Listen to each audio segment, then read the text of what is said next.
Welcome to the deep dive. Today we're taking a really rapid fire trip straight to Trinidad and Tobago. We're diving into the cultural pillars of its beverage industry. It's where history, pretty high-tech production, and a modern health crisis all kind of collide. Our mission. Let's quickly pull out the key insights on two absolute national titans. Carib Brewery Limited, that's a post-war icon, and the House of Angostura.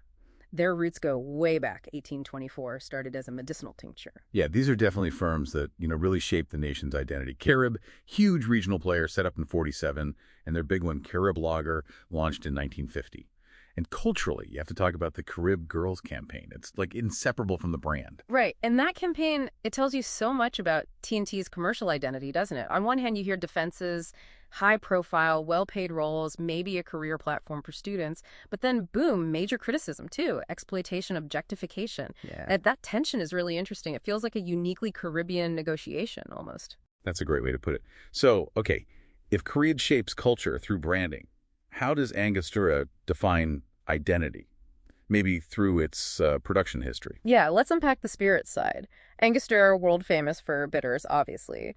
But they're also the only rum distillery in Trinidad and Tobago, and they're diversifying, right? BLU, Vodka, other things. But rum is still the base. Exactly.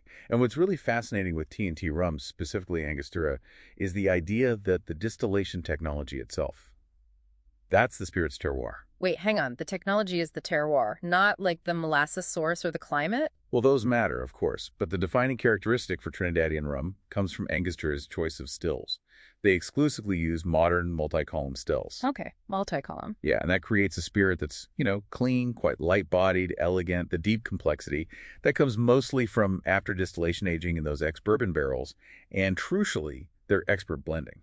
Ah, I see. So it's about refinement after the still mostly. The flavor profile is, what did the sources say? Medium rich, orange, citrus. And that sort of subtle terry fruitiness, yeah, it's geared towards maybe sophisticated cocktails. Right, and if you look next door to Guyana, that's where you get the complete opposite, yeah. Right. Defined by history, by the actual equipment. Precisely, Guyanese Demerara rum. It's all about these incredible, irreplaceable heritage stills. Things like the Port Morant double wooden pot, still from like 1732. Wow. Yeah, and that kind of still creates a totally different spirit. Much heavier body, intensely aromatic, super complex right off the still. Think earthy, smoky, dark molasses, licorice, that real funk people talk about. So historical engineering versus modern refinement. Got it. Okay, let's shift to consumption now. T&T clearly has an established drinking culture. The sources mention 6.0 liters per capita back in 2020. But there's a serious red flag, too.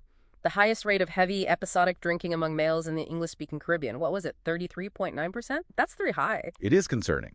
And it raises questions about, how the market is evolving, because you see this boom in the ready-to-drink, the RTD segment. Brands like Rude Boy, that vodka-based one, capturing the youth market, tapping into convenience, different flavors. It shows things are changing fast, beyond just beer and rum.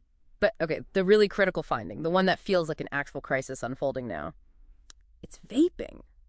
Nicotine vapor products. Oh, it's alarming. Trinidad and Tobago is facing a genuine epidemic here. The statistic, 17.2% of students aged 13 to 15 are current e-cigarette users. 17%. And that's higher than traditional smoking. Significantly higher, yeah. Traditional smoking was about 10.3% for that group, and that 17.2%, it's the second highest rate of youth vaping in the entire Americas. Wow. Right.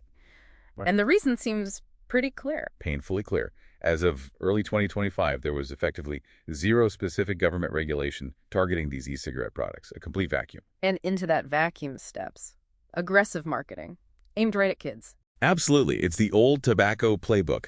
Dust it off. You've got the fruit and candy flavors, sponsorship of cultural events like Carnival, paying social media influencers. And pushing that misleading, safer alternative law. Exactly. Which basically acts as a gateway, potentially hooking a whole new generation on nicotine. Kids who might never smoke cigarettes otherwise. Okay, so summing this all up for you, the listener, T&T is really a story of maybe three things happening at once. You have these incredibly resilient legacy brands, Carib and Angostura.